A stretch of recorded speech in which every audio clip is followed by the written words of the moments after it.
Subscribe to get the news the legacy media won't tell you and only the Daily Signal can bring to you. I think when I hear this whole campaign that ACLU wants to launch to tell a story here, a story there, I think they're missing the point that not all of these folks that are coming are asylum seekers.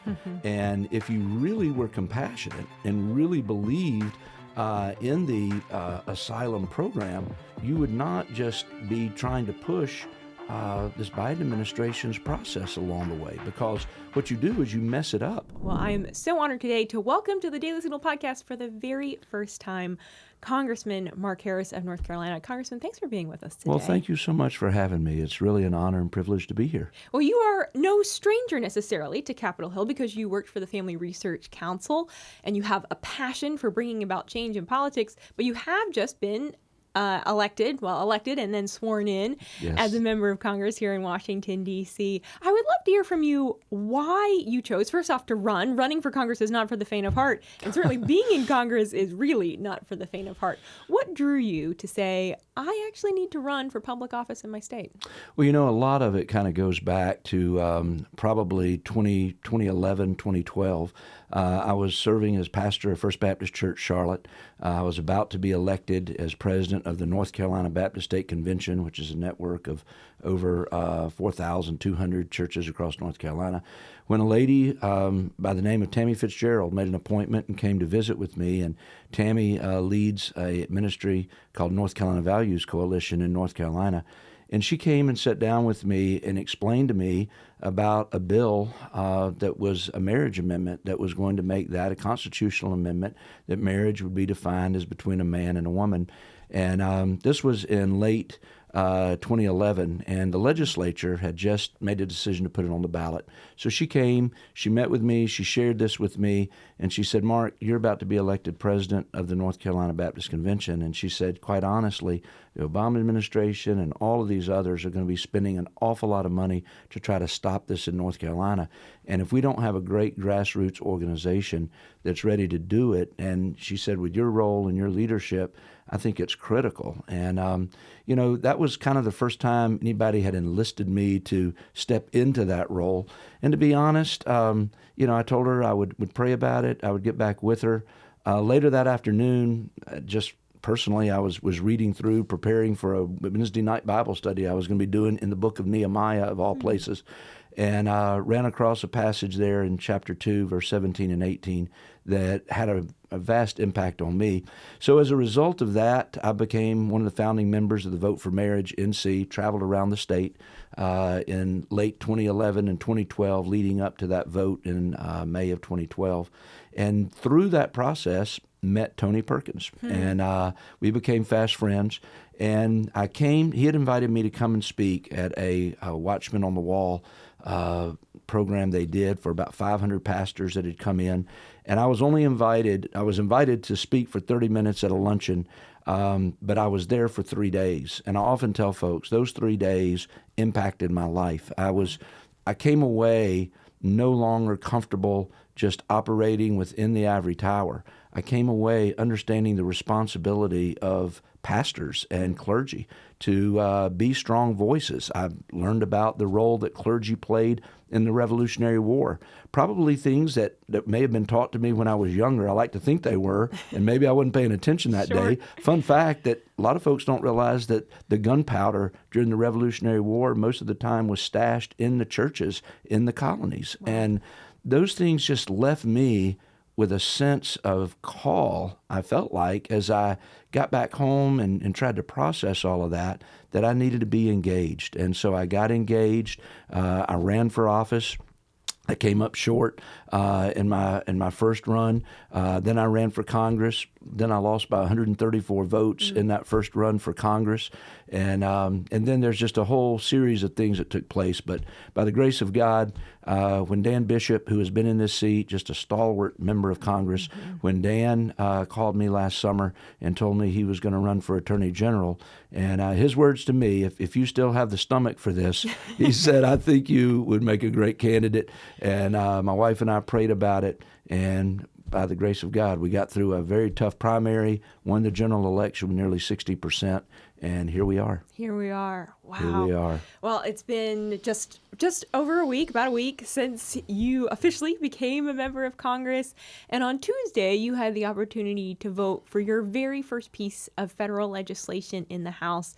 And that was a vote on the Laken Riley Act, of course, named after the late nursing student who was murdered by an illegal alien in Georgia. Right. And yourself, all GOP members, and there were 48 Democrats as well that chose to vote for that piece of legislation. But there were also 159, almost 160 Democrats who chose to vote against it.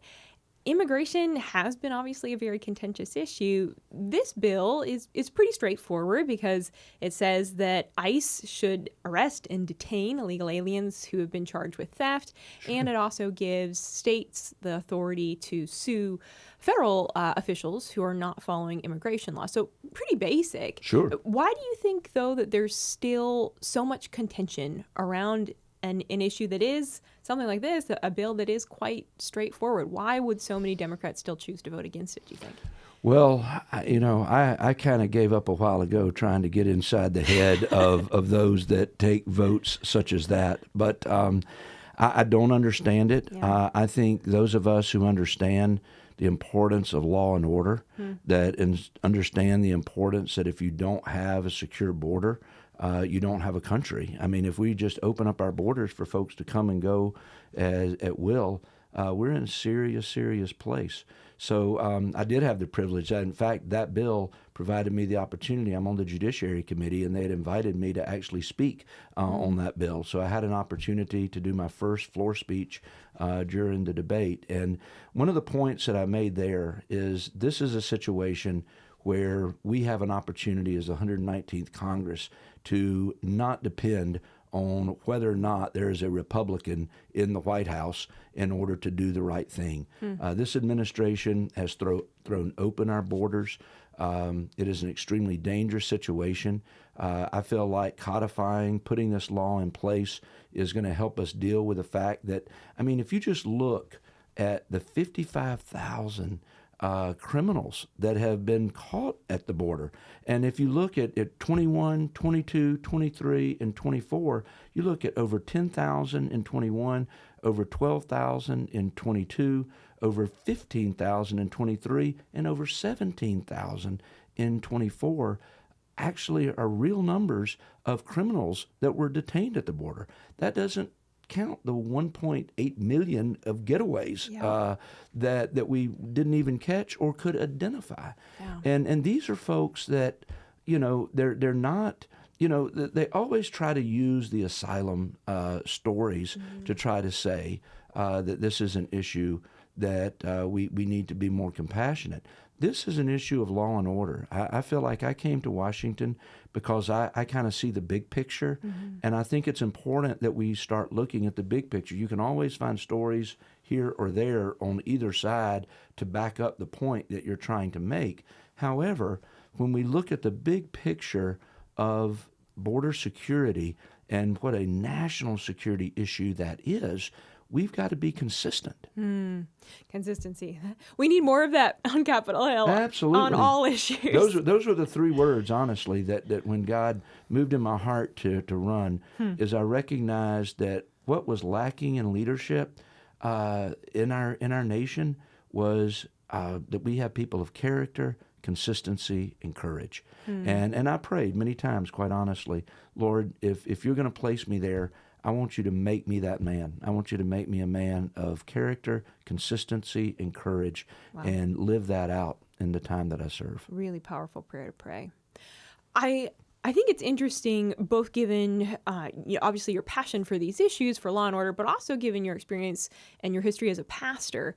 And often around this topic of illegal immigration, we kind of hear the sob story, and it's an argument that's made of, for the sake of really being kind to people, we should allow them to stay in the United States. And we've actually just seen that the ACLU, very leftist legal group, has essentially launched this PR campaign to tell stories of illegal aliens, really heartbreaking stories, to say they need to be allowed to stay. Obviously, we have an incoming president who has said he will launch mass deportations, starting first with those criminals. Right. But then, who knows from there. What is your response to those who would kind of make that argument of, oh, it's the compassionate thing to allow many of these individuals to stay who maybe did just come here because they want a better life? Well, one of the points that you touched on earlier when you look at the Tren de Aragua gangs and the violence that is associated with them, President Trump made very clear that that is where we're starting. He's going after the criminals, the violent criminals, and making sure that they are deported. I think when I hear this whole campaign that ACLU wants to launch to tell a story here, a story there, I think they're missing the point that not all of these folks that are coming are asylum seekers. And if you really were compassionate and really believed in the asylum program, you would not just be trying to push this Biden administration's process along the way, because what you do is you mess it up for those who have real need, and you mess it up for those that are seeking asylum in this country. So, in fact, there's record of folks that were part of this gang being granted asylum. I think a Washington Times story actually talked about that. And so, I think we have to look at the big picture. And if we can get it right, get the border sealed and correct the course that we're on, that we can have folks that genuinely need asylum. President Trump believes in legal immigration. He has always said that. I believe in legal immigration. I think we've got to get back to the basics of that. And the chaos that's been created by this administration has left us in a place where we've got to get the current chaos under control, and then be able to move in the process that can further legal immigration, quite frankly. Well, and North Carolina has been one of those states, even though it's not a border state, that has been affected by some of that chaos. We know that it is one of at least 16 states where the Venezuelan prison gang Tren de Aragua does have a presence. As you talk to people in your state about that, what are they saying? Well, I think there's no question that the voters in this nation made a clear statement on November 5th. I think that they believe, there was no secret. This was the number one issue that was discussed in the campaign. We can talk about economic issues, we can talk about all these issues, but our national security and what has gone on at the border just has carried the day. And I think it carried the day. Look at this last election. Record number of Hispanics supporting President Trump. Record number of African Americans supporting President Trump. We made inroads across this country with people that Republicans have not always done well with. And I think a lot of it was his agenda. And I kept stressing throughout the campaign that one of the themes that we built throughout 2016 to 2020 were promises made, promises kept. I think folks understood that Donald Trump is a man who wants to fulfill the promises he's made. And so when I look in my district, when I hear from folks in my district, they very much believe that we've got to get back to law and order. And they very much believe that this deportation program, we don't know all the details. We know where we're starting with the criminals and these gangs. Tom Homan's made that clear. And there'll be more details to follow as we go. But I think the people support it. In fact, I think the people are demanding it, and I think the mandate in the last election demonstrates that. Yeah, well, and it's something that I think has really surpassed parties or anything like that. Yes. It really is just an American issue at the end of the day, and voters certainly have expressed that. When you think about the next 2 years, your first term in Congress, I love that old adage, begin with the end in mind. So as you're thinking about what you want to achieve, whether it's bills on the border and immigration front or other issues, what are you thinking about as far as, all right, when 2 years from now, this is what I want to say I will have accomplished? Well, I think we have an opportunity right now that is rare. And that is, I think we have an opportunity to really transform government. We have the trifecta. That's a big deal. And it's a bigger deal. People say, you say it's a big deal, but President Trump was elected in 16. You had the trifecta in 17 and 18. And well, we did get the Trump tax cuts, which were a big issue. But to be honest, we are so better prepared, I feel like, this time for his second term than we were when he was first elected in 2017 and took the oath of office. So I look at this whole idea of reconciliation. We've been doing a whole lot of work in our first week of learning everything we can learn about the process of reconciliation. I think that given the opportunity that we have, what I want to see at the end of this 2 years is that we fulfilled this Trump agenda. Again, I feel like it was a mandate. I feel like I certainly ran on it, and I want to do everything I can to help move the ball down the field and accomplish what we need to accomplish. I have very, very clear beliefs about our national debt and how we've got to get that under control. Yep. I feel like that's a major national security issue. When we're spending over $1 trillion in interest, more than we're spending on national defense, that's a concern. So I want to see us make real spending cuts.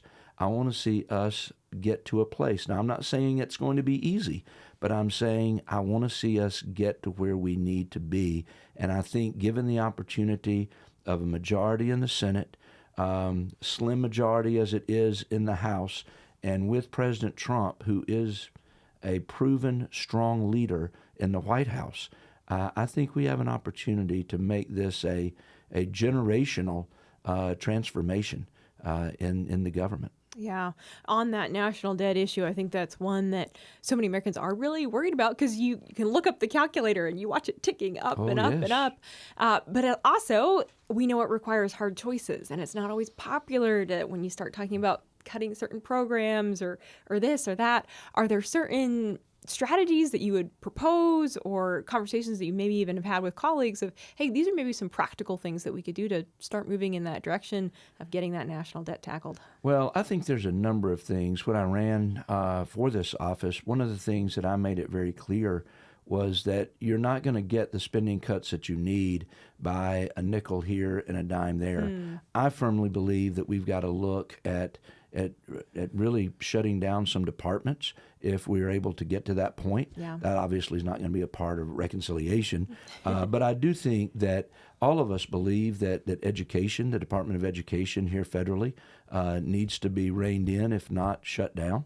I think you've got other opportunities with the IRS that has just been, this last administration has just exploded the number of agents with the IRS and putting money into that. There's a lot of things, EPA, rolling back these regulations. All of these are things that I think we honestly have got to approach, because I think when we do that, you're going to not only save money, but I think you're going to be able to get our debt under control. And I think that's going to be the key. Again, I know everybody looks at certain elements of spending and says, well, if you do this, like tax cuts, they talk about, if you do these tax cuts, it's going to only put a hole in the deficit. It's just going to make it much worse. But I think it has been proven that generates our economy in a big way. And so I do think that we're going to be looking at all those issues. You said it perfect. There are hard choices that are going to need to be made. And getting 218 in the House Republicans all on the same page to make those tough choices. I think we're hearing so much about the one big beautiful bill. I think that we're all going to find things in that one big beautiful bill that we feel really good about, and there may be some things that we wish were in there that are not in there. But I think that at the final analysis, that we're going to come up with something that we're able to move forward and accomplish, making this just a transformative government. Congressman, I would be fascinated to learn, if you would mind just sort of pulling back the curtain a little bit, what is it like as a brand new member? What is the process? You show up, you've won an election, you say, I'm here reporting for duty. What has this first week kind of entailed for you? Well, the first week has been exciting. One of the things really to get to the first week, from the time we were elected November 5th, going through orientation, having the opportunity to meet my colleagues from around the country. And that's been a real joy, by the way. We have a great freshman class that has come into Congress. And so I've enjoyed that. But we immediately hit the ground in trying to develop staff and putting a staff together, not only here in D.C., which is absolutely critical, but also back in the district. And we're going to be, in fact, this weekend, I'm going to be going to do a ceremonial swearing in and an open house at our district office in Monroe, North Carolina, which is right there in Union County. And I'm really looking forward to that and being back home after the first week and going through that opportunity. But it's busy, just learning my way around. I still have staff that leads me everywhere I go. It's so confusing. There's too many hallways. There's too many hallways, and every building seems to have a different numbering system. Getting to meetings, that's something that we've been trying to learn.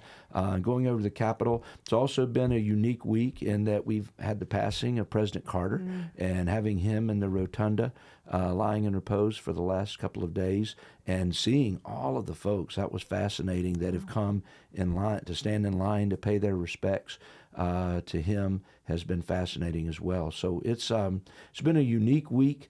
We've learned a lot, meeting people, coming and going. But I'm excited. I really am about how it's going to be. It's an exciting 2 years ahead of us. Well, as we close here, what is maybe something that you would like to share with your voters, with the American people, whether a fact about you or your family, something that they might not know about you, but that they might be curious to learn? Well, one of the things, and Governor Mike Huckabee was just has been a good friend for a number of years, and one of the things that he said that I've never forgotten, and I remember this, I try to remember this every day as a pastor, that having come from being a pastor for 35 years now as a member of Congress, that he said, one of the things that makes you unique, Mark, is that issues are political footballs oftentimes, but not so much for you, because as a pastor for 35 years, those political footballs for others are you can put names and faces with every one of those issues.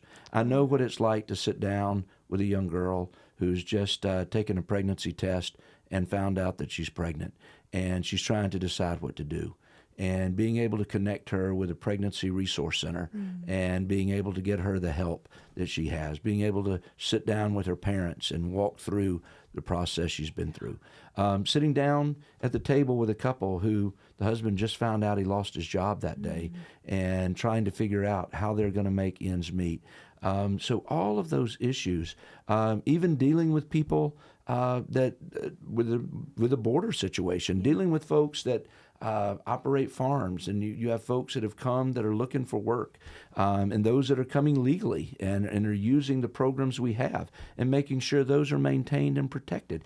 So for me, they're not just political footballs. As a pastor, I've had the privilege for 35 years of walking through life with people and ministering to them. And I want to be able to do that for our district. I want to be able to, Governor Huckabee told me the day he woke up and realized he was governor, he realized he had a much larger church than he had ever had before.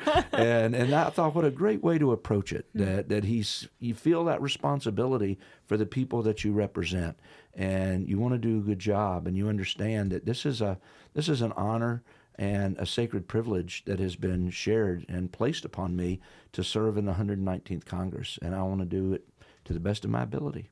Amen. Congressman Mark Harris, thank you for your time. Greatly appreciate it. Thanks for joining us here on the show. Honor to be with you.